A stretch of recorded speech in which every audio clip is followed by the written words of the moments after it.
D'abord commencer par quelques civilités, et nous sommes dans le thème en parlant de civilité. Parce que le thème, je le rappelle, c'est quelle est la responsabilité des hommes politiques, j'allais même dire des hommes publics, en tout cas ceux-là qui interviennent dans l'espace public,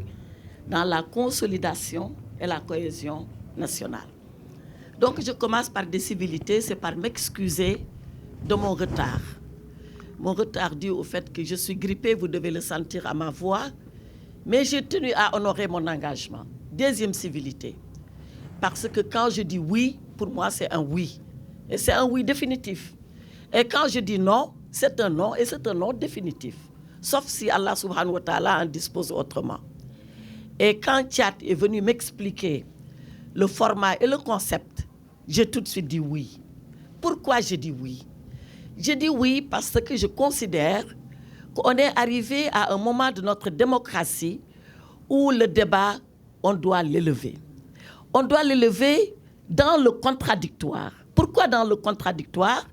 Que tous les acteurs politiques, et même ceux qui ne le sont pas, qui sont seulement des acteurs qui interviennent dans l'espace public, puissent échanger et peut-être s'enrichir et peut-être se corriger au passage. Voilà pourquoi le format m'a plu.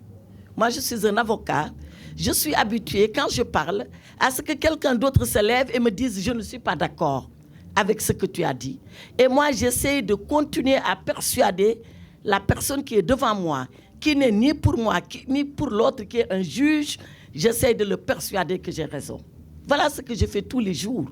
Et c'est la raison pour laquelle, quand on m'appelle à un débat du genre, moi, je suis présente. Je suis présente dans l'humilité parce que je considère que ce que je vais dire ici, peut-être ce que monsieur le directeur général dira, ce que le professeur dira, ce que les intervenants et vous-même le modérateur direz est quelque chose qui m'enrichira. Parce que l'objectif, c'est de cela qu'il s'agit. C'est de savoir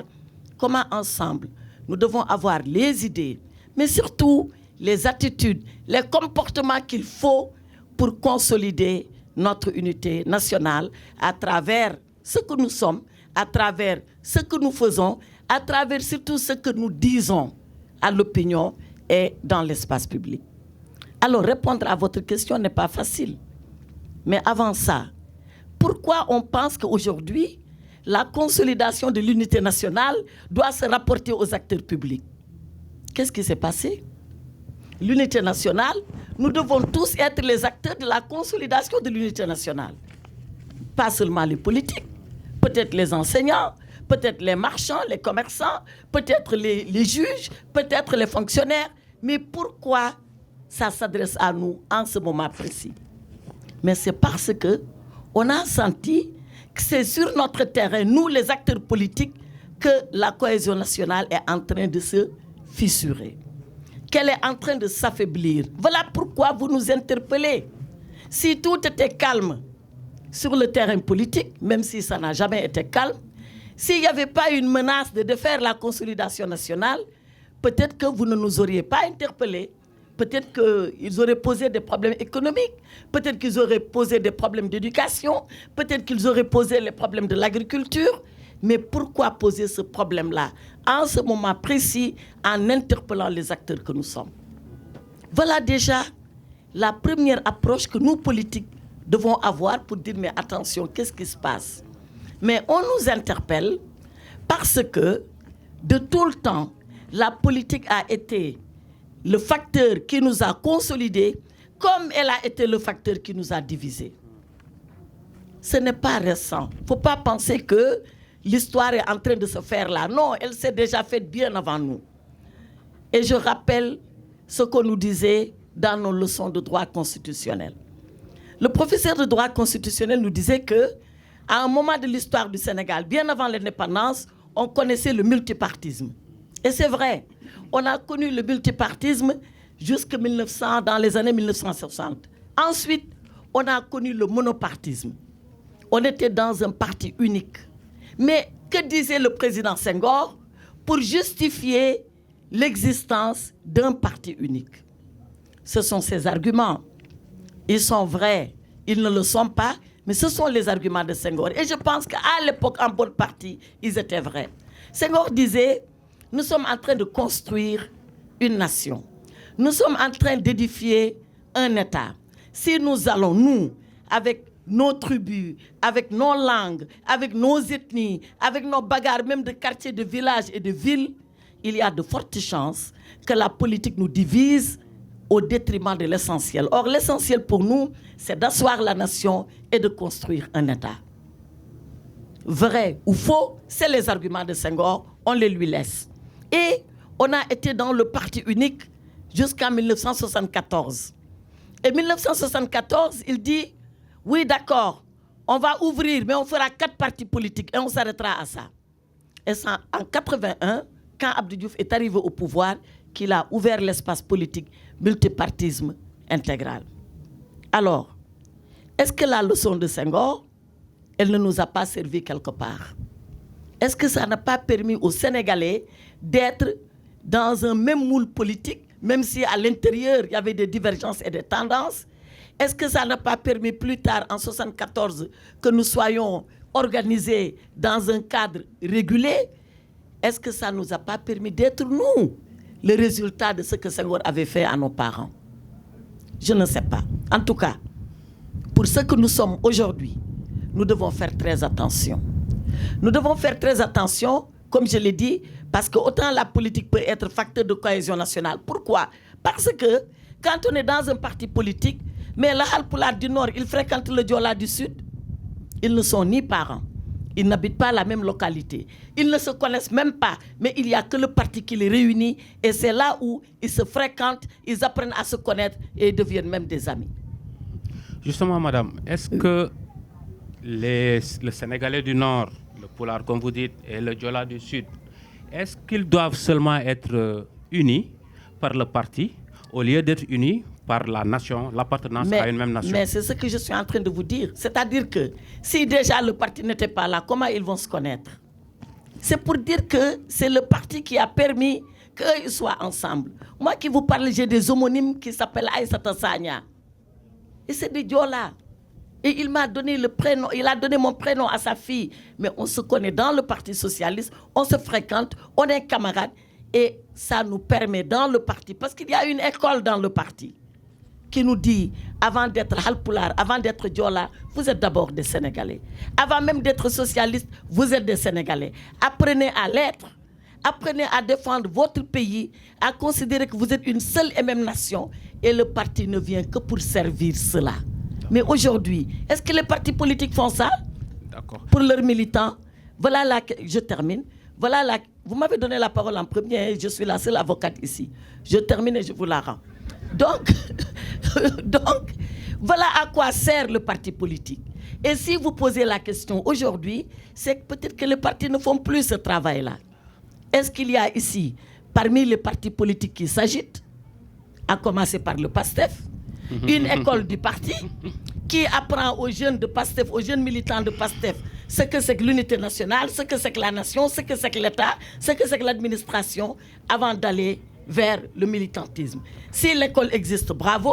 Si l'école n'existe pas, c'est le temps de le faire, parce que ça va ensemble avec la politique. Et c'est la raison pour laquelle consolidation de l'unité nationale par les responsables politiques, oui, c'est une question pertinente, oui, c'est une question à laquelle nous devons répondre, oui, nous devons continuer à y réfléchir et à apporter réponse parce qu'elle n'est pas simple. Merci. Qui doit être caractérisée par la confrontation des idées.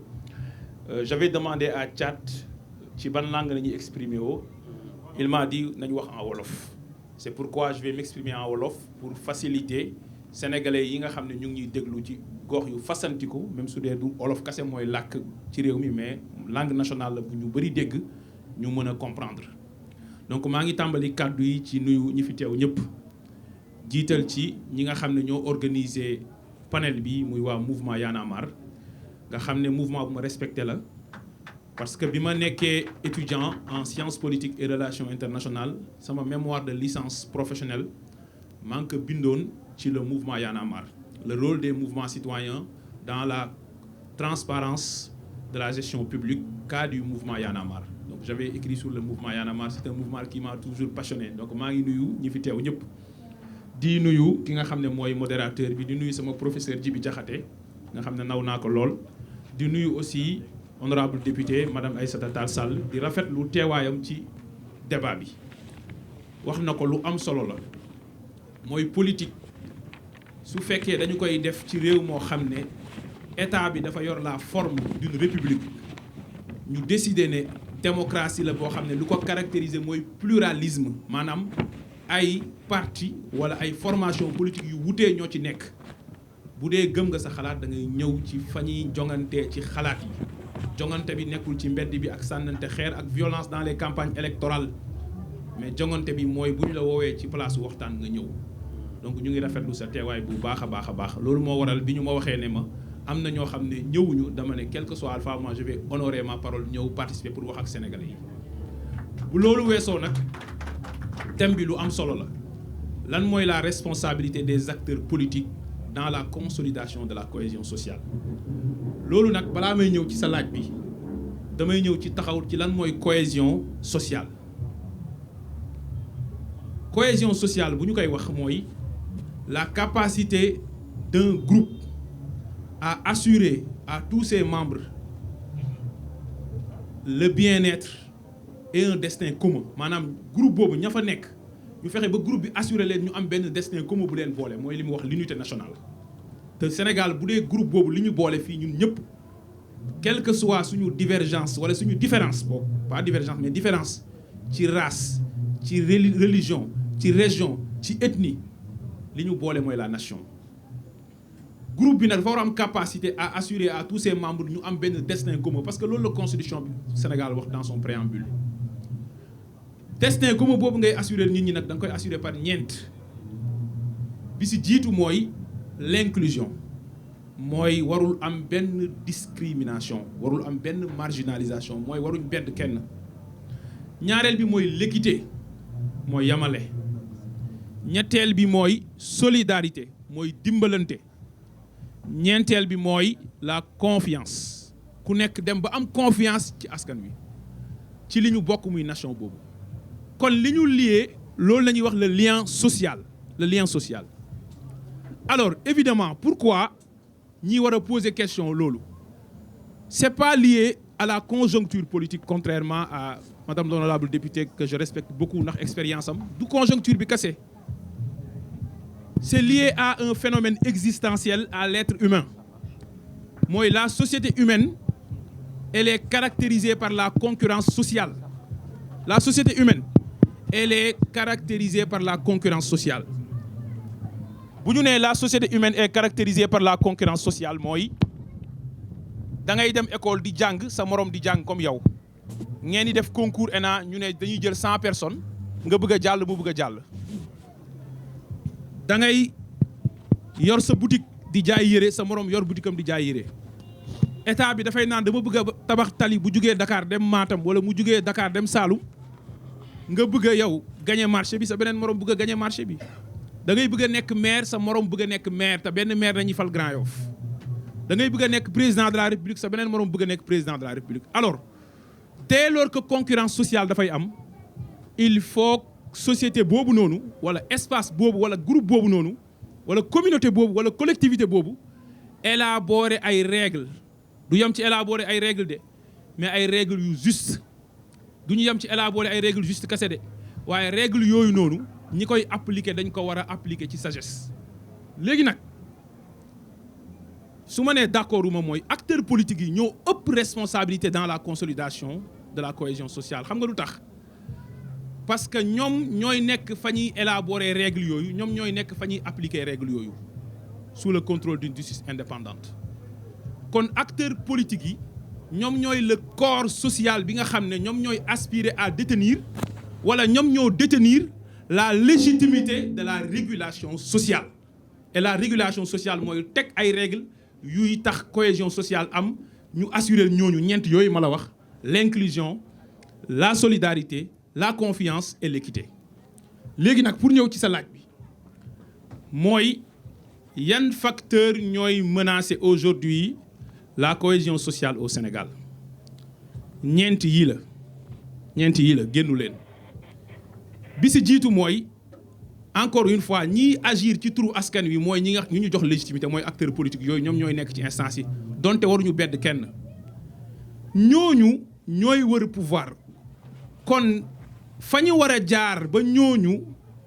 di nekk fa ñuy dogalee dafa war a nekk des règles démocratiques de dévolution du pouvoir xam nga bu wa imma bu amul xam nga lan mooy am li amoon bu njëkk rek da ngay xeex pour jot ci nguur boo doonul nguur da ngay daaneel nguur pour jot ci nguur loolu moo waral dëkk yu ngeen gis yu bëri mu tàkk am na ci ñoo xam ne dañoo jaar lu ko waral mooy des crises pré-électorales et des crises post-électorales Sénégal li ko taal diggante 2021 ak 2024 li tax depuis 2018 ba 2021 di am sax espace politique bi nekk espace bu tendu parce que dañoo sape un principe fondamental mooy la garantie de la liberté de candidature dans l'espace démocratique sénégalais mooy ngay sénégalais juddoo ci réew mi liggéey bu mucc ayib ci administration jub sa loxo set nga taxaw ne dama bëgg a nekk président de la république ab nit taxaw fële ñu fal ko mu juddoo Fatick màgg fii Sénégal defal ko lépp mu nekk président nekkaat président toog pale naan diw du bokk diw day bokk loolu mooy taal réew parce que li ëpp enjeu ci réew mooy la conquête du pouvoir bi agir au nom de la collectivité mooy ñooy détenir la légitimité populaire kon facteur bi jiitu pour indi wala pour yàq cohésion sociale mooy acteurs politiques yi lu leen lié parce que on parle des acteurs politiques moo tax ñun ñu gëm ne ci code électoral bii ñi bëgg a modifier article L29 ak L30 ensuite code électoral bii ñëw de façon générale li ñu bëgg mooy désormais ci pouvoir politique bu Pastef jiite diw day bokk diw du bokk day jeex ci Sénégal ñu jongante ku mun sa morom duma. Deuxième facteur bi yàq la cohésion sociale mooy les exclusions il faut être inclusif mooy askan wi amul beddi wante nit ki c'est pas parce que da ngeen wutee xalaat nga bugg ko génnee du champ politique ay terroriste ngeen ay rebelle ngeen ay insurrectionnel ngeen loolu day yàq espace politique parce que nit ki boo ko génnewee du champ démocratique lan lay def bu nekkul démocrate dëgg-dëgg mun na ut yeneen moyen te ñun defuñu ko nag dañoo dem tànn sax suñu parti 5 nit ne kii bu bokkul kee bokk kii bu bokkul kee bokk kii bu bokkul kee bokk kii bu bokkul kee bokk yamuñu foofu ñu jël ñu bokkul suñu parti jox leen parrainage bi gën a wóor muy parrainage parlementaire ne quel que soit alpha on va participer aux élections kon dañuy tontu ñiy wër ci àdduna bi ci kanamu Nations Unies naan ay insurrectionnels ñoo bëggoon fort pouvoir par la rue wax dëgg yàlla histoire yàggagu fi bañ koy mën a manipuler su ma nee lutter contre les exclusions mooy rafetlu naa madame la ministre bu teew fii waaye damay fàttali ne rafetul ci démocratie Sénégal ministre des affaires étrangères bu Sénégal dem ci kanamu Union européenne ci commission wala bu parlement naan Sénégal ay terroristes ñoo fa nekk. même terroristes yooyu nga wax quelques mois ñu voté loi d'amnistie nga dem défendre ko en tant que ministre de la justice à l'Assemblée nationale ñooñu génn kaso sénégalais yi jël terroristes yooyu jox leen 54% dès le premier tour ñu def pouvoir bi 2 ans terroristes yooyu ñoo nekk ci bopp réew mi de yow nga nekk fi député nekk fi président du groupe parlementaire di wër réew mi yor sa passeport diplomatique di débat nu mu la neexee di toog fii di participer à des panels terroristes yooyu taaluñu la dóoruñu la rayuñu la. Ok. Alors, pourquoi je dis ça? C'est pour dire que exclusion yooyu noonu mooy indi ay réew di tàkk c'est pas Moyen-Orient tàkk bi muy tàkk nii ay dëkk yi tàkk waxuma yeneen dëkk yi ñëw di song yeneen dëkk de mais phénomène yi fa am yu ci bëri ay pouvoir ñooy toog bëgg a téye nguur gi te di exclure nit ñi fi may daanelee si yeneen ñaari facteurs yi mooy citoyens yi ñàkk confiance ci seen gouvernant ci ni ñu yoree seen alalu réew ci yorin boo xam ne leerul ak ci yorin boo xam ne sellul ñaari yooyu boo amee confiance rupture de confiance dafay am ñeenteel bi comme facteur mooy l'inégalité des citoyens devant la loi l'inégalité des citoyens devant la loi mooy mu am ñu sénégalais yoo xam ne bu ñu génnoon jam fii benn nit wala ñu dóor ko mu blessé bu ñu demee ci kanamu tribunal de grande instance en flagrant délit wala grande correctionnelle ñu condamné leen mu am ñu rey ay sénégalais ñu ne kenn waru leen topp ci yoon mu am sénégalais boo xam ne bu sàccee téléphone portable ci bus ñu jàpp ko tëj kaso moo am sénégalais yu ñuy topp pour escroquerie sur ay milliards ñu war a rendre compte de leur gestion am ay nit yu taxaw ne ñooñu dañ leen war a bàyyi au nom de la démocratie. Non, l'égalité des citoyens devant la loi est un fondement essentiel à la cohésion sociale. Foofu laa bëggoon daaneel sur la première question. D'accord. Merci. Mais je pense que la question, j'aurais dû la poser à monsieur Touré qui vient de m'attaquer frontalement. te waxuma ko dara defuma ko dara te xam na ni moom lépp lu ma wax mun naa ci tontu suba nag ba jant bi soo mais dafa am loo xam ni yow yaa koy bañal sa bopp. Et je comprends parfois les gens qui disent du ma dem débat bi parce que ki ma koy booleel moom laa bëggul débattre man nag képp ku ñu mun naa débattre ak yow. Merci parce pour que ça. loo ma si jaay rek mun naa ko jënd. mu des nag est-ce que lii intéressé na ma wala lii intéressé wu ma dans ce qu'il a dit wax na si lu bëri man wax naa ay terroriste ngeen dem naa fu ne wax ko xam nga man je suis une femme de parole d'acte et de parole mais mes paroles je ne veux jamais qu'elles blessent les gens je ne veux jamais que ma parole blesse quelqu'un loolu dem si def attention. Quand j'ai parlé de terrorisme j'ai parlé d'acte dama koy wax nag parce que wax bi dafa gudd dafa yàgg j'ai parlé d'acte de terroriste à l'Union européenne dafa mel ni loolu sax ñoom kenn jàpp ko mais loolu lu tax ñu siy téye parce que peut-être dama ko wax Union européenne mais wax naa ko fii Assemblée nationale Sénégal ndax man Assemblée nationale bi ma bokk laa gën a respecté que Union européenne fii laa ko njëkk a waxee wala fii laa ko mujjee waxee mais comme wax naa ko ci tubaab yi rek waa dem nga dëkk tubaab yi nekk ñun ay terroristes lañu dañ ma ne c'est quoi le terrorisme je parlais de ces deux jeunes filles qui ont été brûlées vives dans le bus yéen a ngi fàttaliku loolu ñu ne ma ne leen c'est la violence gratuite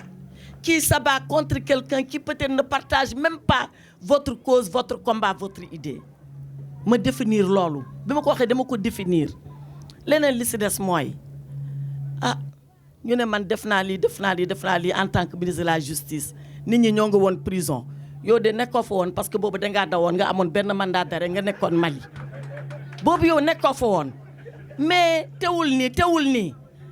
comme on est dans une démocratie et c'est ça qui compte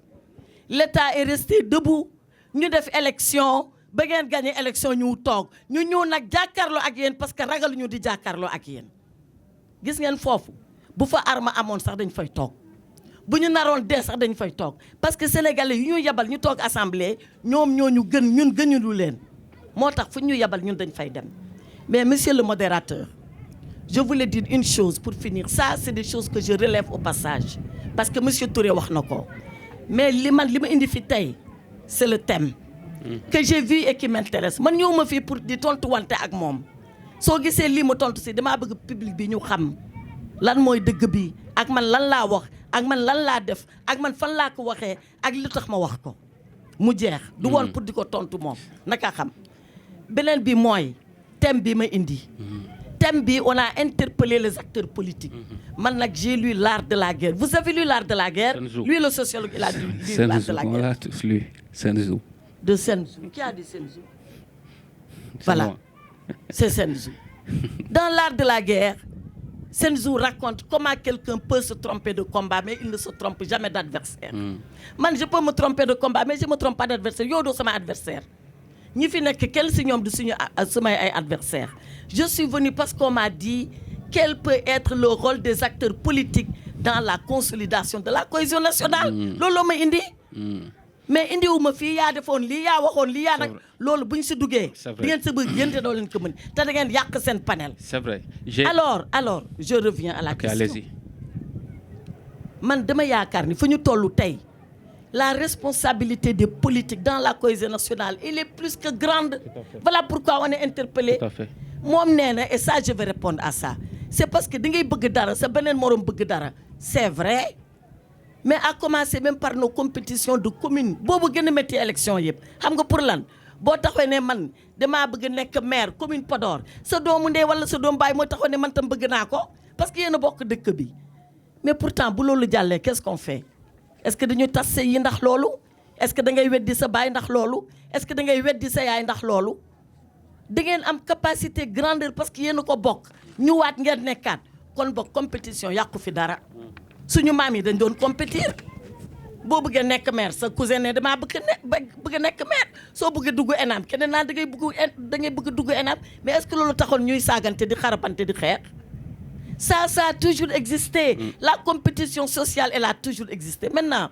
le professeur Djibi Diakhaté a dit quelque chose de fondamental. Pourquoi on a inventé la démocratie? D'ailleurs seulement pourquoi on a inventé les lois? Mais on a inventé les lois pour que les gens vivent dans un espace de compétition, de contradiction, mais en paix. En paix. Ku jéggi yoon ñu ne la jéggi nga yoon ku nekk ci yoon bi nga am droit di wax lu la neex tant que yaa ngi ci yoon bi. Aller jusqu'au bout de la loi, mais jamais au-delà de la loi. Tout à fait. Voilà les règles de la République et de la démocratie. Maintenant bu ñu àggee fii nga xam ne yow bu ñu la saaga sax nga ne ah man de saaga nañ ma mais c'est pas grave ñëpp la ñuy saaga ah. Même xalif généraux yi dañ leen di saaga mais est-ce que Sénégal boobu war nañ nangu di fa dund? Mais est-ce que ça c'est le Sénégal? Voilà la question qu'on doit se poser. Et c'est venu comment? C'est venu de mon point de vue ignorance politique, manque de civilité aggravé par les réseaux sociaux. Ku mu neex wax. On avait dit en français, c'est quoi les réseaux sociaux? Il a dit c'est quand les idiots qui n'étaient que dans le petit café à insulter les gens ont maintenant droit à la parole universelle.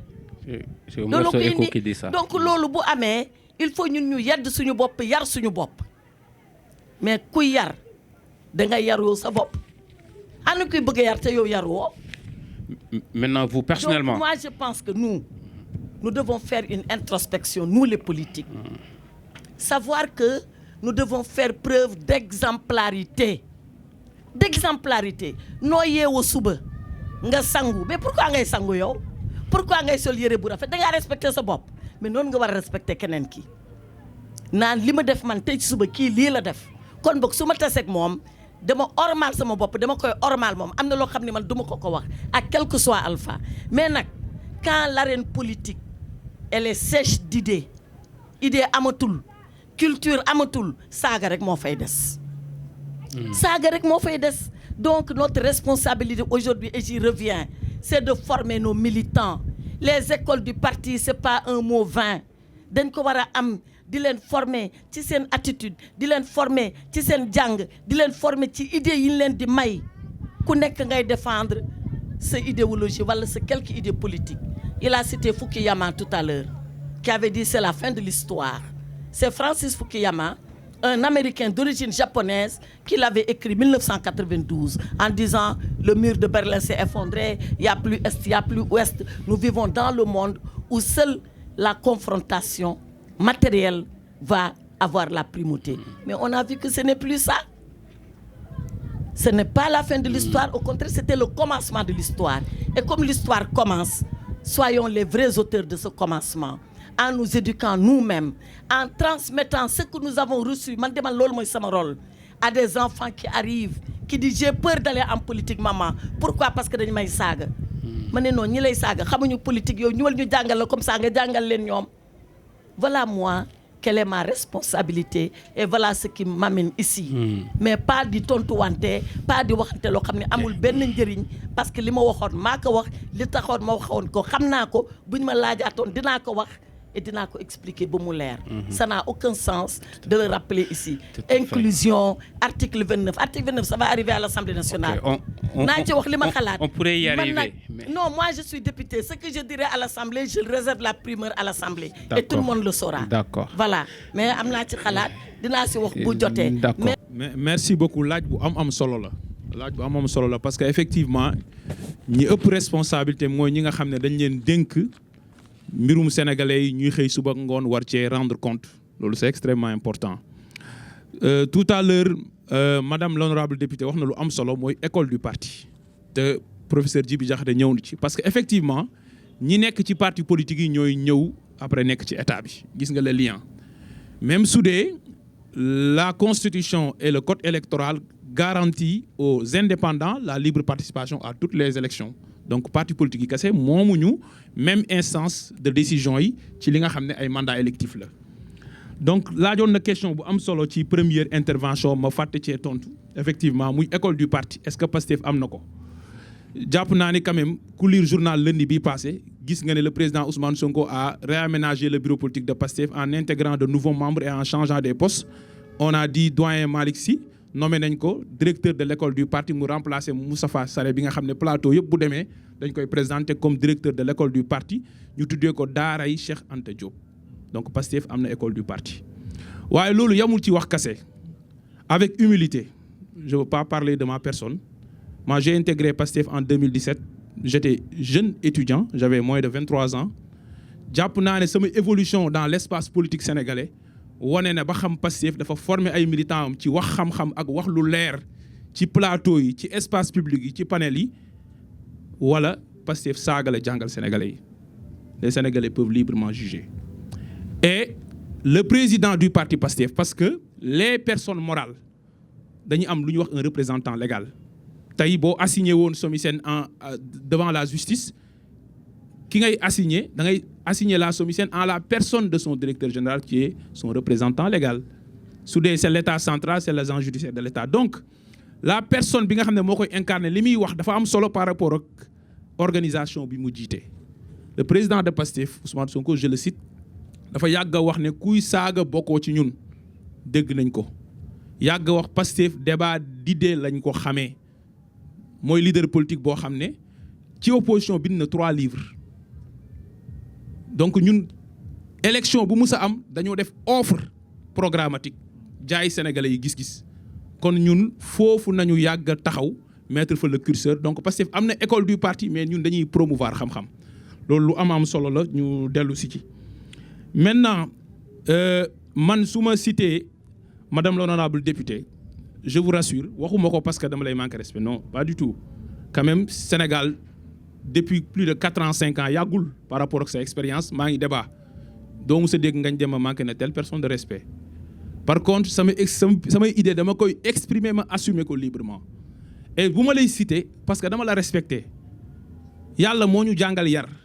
alxuraan xam nga lu ko feesal wa qaala Muusa wa qaala Firawna wa qaala nangam diw nee na diw yaa waxoon nangam bu ñu la interpellé dañu la may occasion d'ailleurs ci kanamu sénégalais de la plus belle des manières nga leeral ko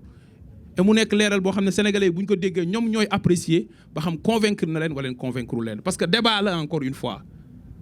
en choisissant bàyyi ma en choisissant parce que dafa am solo en choisissant ce format pourquoi on met l'accent ci pouvoir opposition bi mooy dañuy ñëw waxtaan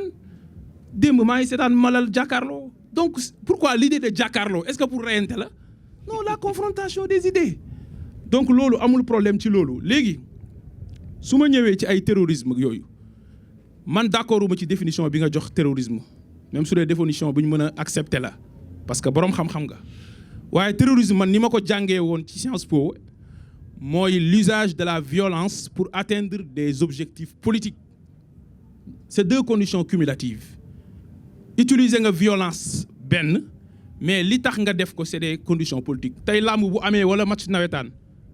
nit ñi utiliser violence est-ce que terrorisme nañ koy qualifier bu nit guddi jotee mu dogaale nit jam ko paaka jël téléphone am kenn du ko tuddee terrorisme donc sànni nañu dara ci bus kan moo ko def lan moo ko tax a jug si le but juge bi n'est pas parvenu à dire que c'est un but politique kenn mënu wax qualifier l'acte de terrorisme moi je suis resté sur les faits. D'accord. ñaareel bi mooy ci point boobu tant que juridiction yi àttewuñu de façon définitive ba qualifier acte bi ba ñi nga xam ne ñoom nañ ko gàll seen loos ñu condamné leen ne ñoom ñoo ko def kenn mënul wër ca jamono jooju alors que ubbi nañ procédure nga ne nga qualifier acte yooyu man loolu laay wax de terrorisme. léegi li ci des nag mooy wax nga question bu am solo ma ñëw ci mooy lan mooy responsabilité ñu nekk au pouvoir wax naa ko sànq man je suis resté sur le thème mooy bi ci ñaareel bi ci loolu parce que wax naa première bi ñaareel bi moo doonoon na nga instaurer promouvoir la transparence dans la gestion publique et la bonne gouvernance dans la conduite des affaires publiques transparence mooy li ngay def na leer loolu moo waral bi ñu ñëwee conformément au code de transparence dans la gestion publique du 27 décembre 2012 loi boobu ñu def audit des comptes donc de la situation des finances publiques dette bi déficit bi fu mu toll ñu communiquer ci kanamu sénégalais yi mais fii ngay dégg ci Sénégal ku naan la loolu waruñu ko woon def parce que day yàq réew mi depuis quand leeral mbir yi day yàq réew mi depuis quand respecter loi dafay yàq réew mi beneen bi ci tegu ci transparence mooy très rapidement fexe ba sénégalais yi ni ñuy gérer seen mbir ñu leen yi leeral may rappeler bi ñu engagé conformément à notre engagement politique l'examen et la renégociation des contrats et les conventions dans les secteurs stratégiques muy pétrole di gaz di mine le gouvernement a tenu un point de presse le 12 mars 2026 bii wax sénégalais yi fan la mbir yi toll. wax gain yi ñu def ci secteur minier ak secteur pétrolier di nga ma bàyyi ma développer parce que ñi ñi développé nañ ba développé waat. oui mais essayons juste de rester sur le thème. Oui. En tant que tel quoi. Quand je parle de ça c'est vous qui m'avez écouté j'ai l'impression qu'on ne m'écoute pas en fait parce que dama ne la lii tax cohésion am ñi ñu fal dañu war a poser ay actes yi renforcer la confiance des citoyens ci ñoom ñuy fal ma ne la loolu pour mu am nañu mettre la transparence mais li ñuy def na leer ñaata réew nañu taal parce que opacité moo am ci ni ñu gérer seen ressources naturelles li ma wax dafa leer. Alors maintenant am na lu am solo lu honorable député wax muy effectivement je l'ai dit au début de mon intervention mooy la société humaine est caractérisée par la compétition et la concurrence sociale loolu di am nag tant que amul ay règles yu juste yu ko encadrer mu am ay autorités publiques yu koy appliquer di ko réguler fitna mën na am loolu laay wax et moo wax ne fitna yi am Sénégal récemment li ko indi woon loolu la mooy des opérations d'exclusion démocratique beneen bi ci des nag mooy lan mooy njëriñu cohésion mën a am lan mooy tax cohésion mën a am bokk na ci aussi mooy instaurer la concertation et le dialogue de façon permanente entre toutes les composantes de la nation muy opposition du pouvoir di société civile et loolu ñi nekk au pouvoir seen responsabilité mooy ñoom ñoo ko war a sécréter ñeneen ñi fekk si leen ci moo waral ñu falu am légitimité démocratique li ñu def mooy mois de mai 2024 ñu woote dialogue sur le système judiciaire et sur la justice en général en 2025 ñu woote dialogue sur le système politique cadre de concertation yooyu noonu nañuy teg pour waxtaanee mbir yi bi ci tegu nag mooy voter ñeenti loi yoo xam ne dafay tax sénégalais yi gën a xam ni ñuy gérer seen mbir mu renforcer confiance cohésion nationale gën a am benn mooy loi OFNAC ñu modifier ko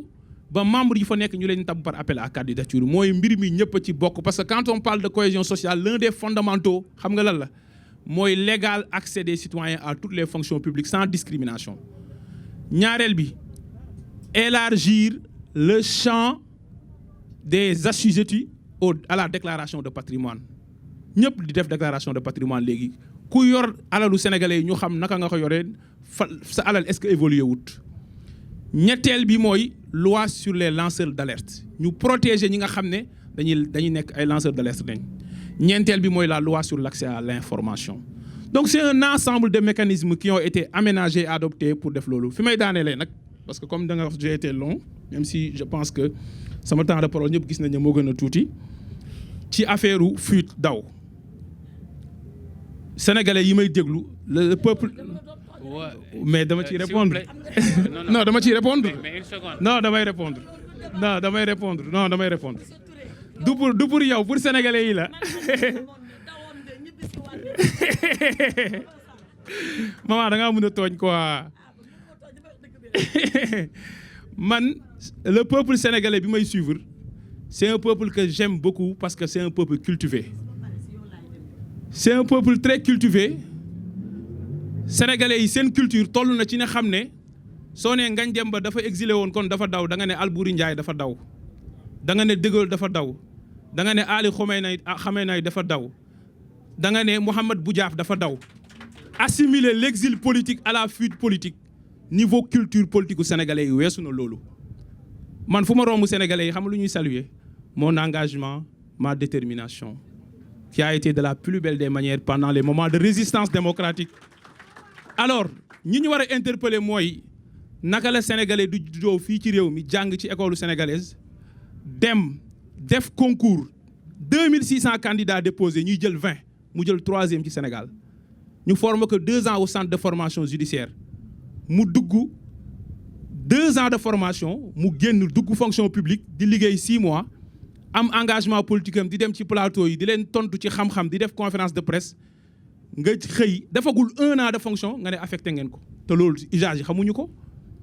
pareegul affectation nga xëy benn jour mu bind Facebook benn ñetti ligne nga gàll ci loosam 5 chefs d'inculpation acte de terrorisme association de malfaiteurs en relation avec une entreprise terroriste appel à l'insurrection offense au chef de l'État atteinte à l'autorité de la justice diffusion de fausses nouvelles 6 affaires yooyu nga gàll ko ci loosam mu génn ci bitim réew continuer di xeexam di organiser parti pour ñu participer ci élection muy parrainage muy opération yooyu ñi fi nekkoon ba loolu mën a am ci fonctionnaire sénégalais boobu ñu formé à bonne école nañu war a laaj ñoom lan mooy seen responsabilité ci loolu ba muy xew loolu laa bëggoon a wax sur ce sujet j'ai été interpellé j'étais obligé d'y répondre parce que musuma see wax.